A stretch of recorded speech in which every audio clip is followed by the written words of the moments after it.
నమస్కారం. ఈ ప్రత్యేకమైన విశ్లేషణకు స్వాగతం.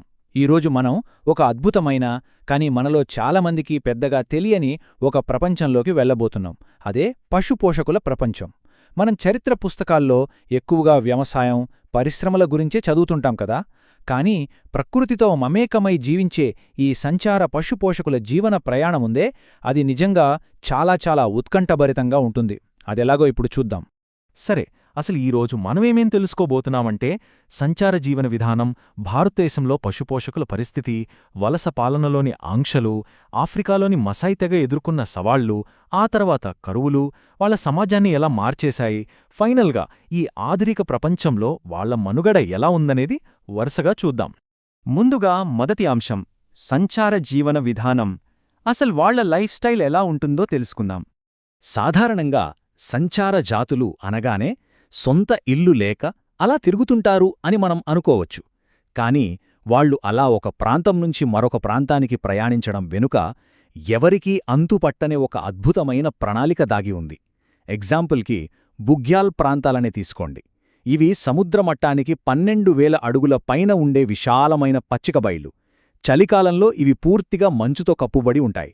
కాని ఏప్రిల్ రాగానే ఆ మంచు కరిగిపోయి వర్షాకాలం నాటికి ఆ ప్రాంతమంతా పచ్చని గడ్డి, రంగురంగుల అడవిపూలతో అచ్చమొక పెద్ద అందమైన కార్పెట్ పరిచినట్లుగా మారుతుంది.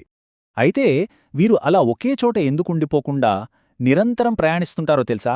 ఇక్కడే అసలు లాజిక్ ఉందండి. వాళ్ళ ఈ ప్రయాణం వల్ల ఆ పచ్చిక బయళ్ళు పూర్తిగా నాశనం కాకుండా ఉంటాయి.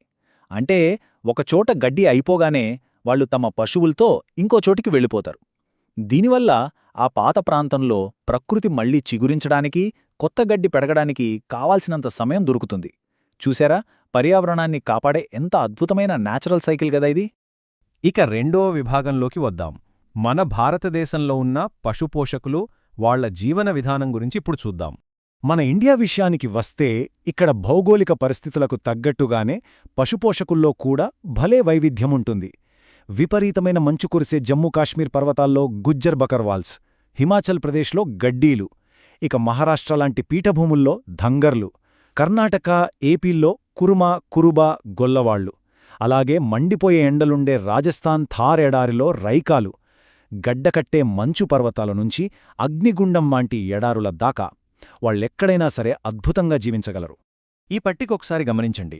వాతావరణానికి, ఋతువులకు అనుగుణంగా వాళ్లు తమ ఆవాసాలను ఎంత ఖచ్చితంగా మార్చుకుంటారో ఇక్కడ మనకు స్పష్టంగా అర్థమవుతుంది. మహారాష్ట్రకు చెందిన ధంగర్లను చూస్తే వర్షాకాలంలో వాళ్లు తక్కువ వర్షం పడే పీఠభూముల్లో ఉంటారు. కరెక్ట్గా అక్టోబర్ వచ్చేసరికి పంటలు కోసేసిన తర్వాత వాళ్లు కొంకణ్ ప్రాంతానికి వెళ్తారు. ఇక్కడ ఆశ్చర్యకరమైన విషయమేంటంటే కొంకణ్ రైతులు వీళ్లకోసం ఎదురుచూసి మరీ స్వాగతిస్తారు. ఎందుకంటే వీళ్ల గొర్రెలు ఆ కోత పూర్తయిన పొలాల్లోని మొదలను తినేసి వాటి మలమూత్రాలతో ఆ భూమిని నెక్స్ట్ పంట కోసం అద్భుతంగా సారం చేస్తాయి. మనుషులకు ప్రకృతికి మధ్య ఉన్న ఎంత బ్యూటిఫుల్ కనెక్షన్ కదా ఇది. అంతా బాగానే ఉంది కదా. మరి వందలేళ్లుగా పర్యావరణంతో ఇంత పర్ఫెక్ట్ బ్యాలెన్స్ మెయింటైన్ చేస్తున్న వీళ్ల జీవితాల్లోకి వలస పాలన ఎంటరయ్యాక ఏం జరిగింది? అసలు అప్పటిదాకా ఉన్న స్వేచ్ఛా జీవితం ఒక పెద్ద సంక్షోభంలోకి ఎలా కూరుకుపోయింది అన్నది ఇప్పుడు మనం తెలుసుకోవాల్సిన అసవైన ప్రశ్న. ఇక్కడే మనం మూడవ విభాగంలోకి అడుగు పెడుతున్నాం. వలస పాలన, వారు పెట్టిన ఆంక్షల గురించి తెలుసుకుందాం. ఆఫీసుల్లో కూర్చుని రాసిన కొన్ని చట్టాలు అడవుల్లో స్వేచ్ఛగా తిరిగే ఈ సంచార జాతుల గొంతు ఎలా నులిమేశాయో ఈ టైంలైన్ చూస్తే మీకు అర్థమవుతుంది. బ్రిటిష్ వాళ్ల మెయిన్ టార్గెట్ ఏంటి? రెవెన్యూ పెంచుకోవడం, అడవుల్లోని కలపను వాడుకోవడం. అందుకని 19వ శతాబ్దం మధ్యలో వేస్ట్ ల్యాండ్ రూల్స్ తీసుకొచ్చి పచ్చిక బయళ్లన్నింటినీ వ్యవసాయ భూములుగా మార్చేశారు. తర్వాత ఫారెస్ట్ యాక్ట్స్ తీసుకొచ్చి అడవుల్లోకి వీళ్లు అడుగుపెట్టకుండా నిషేధం విధించారు. ఇది చాలదన్నట్టు 1871లో ఏకంగా క్రిమినల్ ట్రైబ్స్ యాక్ట్ తెచ్చి ఈ సంచార జాతులను పుట్టుకతోనే నేరస్తులుగా ముద్రవేశారు. ఇక 1880ల నాటికైతే ప్రతి జంతువుపైన కఠినంగా మేత పన్ను విధించారు.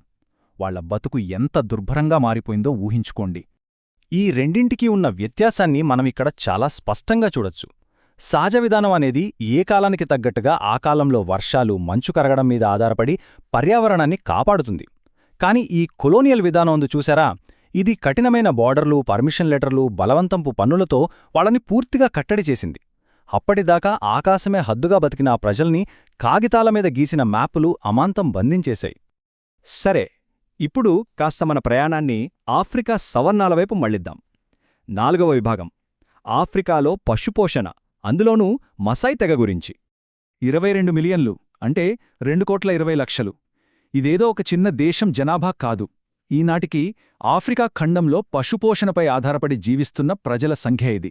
బెడోయిన్లు, బెర్బర్లు, సొమాలిలాంటి ఎన్నో జాతులున్నప్పటికీ ఈ విశ్లేషణలో మనం ప్రధానంగా మసాయి తెగవాళ్ల కథను చూద్దాం. ఎందుకంటే వాళ్ల అనుభవాలు అప్పటి పరిస్థితులను మనకు కళ్లకు కడతాయి. 1885లో ఈ సామ్రాజ్యవాద దేశాలు ఆఫ్రికాను ఎలా ముక్కలు చేశాయో తెలిస్తే మీరు ఖచ్చితంగా షాకవుతారు. అంతర్జాతీయ బార్డర్లు గీసి మసాయిల భూమిని అడ్డంగా సగానికి కోసేశారు. వాళ్లకున్న అద్భుతమైన పచ్చికబయల్లో 60% లాగేసుకుని తెల్లవాళ్ల సెటిల్మెంట్ల కోసం, సెరెంగెటి లాంటి పెద్ద పెద్ద నేషనల్ పార్కుల కోసం వాడేశారు. పాపం ఆ మసాయిలకు ఏమి మిగిలింది?